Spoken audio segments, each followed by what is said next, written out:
All right, we're tearing apart a 250 engine.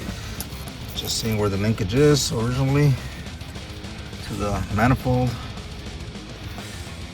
And we're stealing the washers away.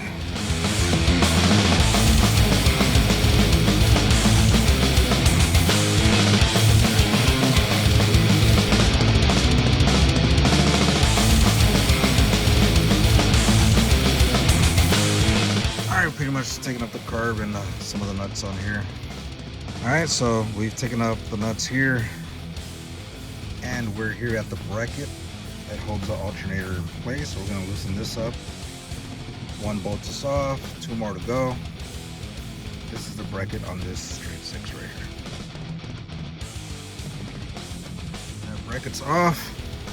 In order to take off these bolts, I did have to take the fan and pulley off. No problem. 4 bolts off. Alright, we're going to take the water neck off. We're going to take this bracket for the air cleaner. Loosen one bolt. Next one is down there. This one has what looks like a HEI unit, but has an external coil pack here. So we're gonna take the starter off. So we're just stripping it off, stripping it down. Got the bracket from here. Next is this thermostat housing and water neck. 2 bolts. 2 bolts are off here, but I'm just gonna take the whole housing off. All right, before this is completely off, distributor and external coil. It was mounted on these 2 studs coming from the lifter covers. Mark took off the harmonic balancer, although he said it's not a balancer. It's the round thingy. Yeah. All right, next we're gonna take off the head. So starting with the valve cover, and we're gonna take off the head bolts. We're able to take off this head. So this cylinder, this one right here looks pretty bad.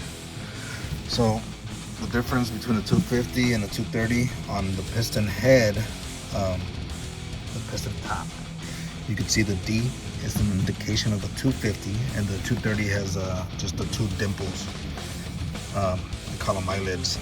But this one is a 250, and obviously water went through. But there it is. It's a 250 Chevy truck engine Of questionable value. So we're gonna take this over to the machine shop and see if there's cracks or anything else. The chances are it's not a good bet, but we got to try. So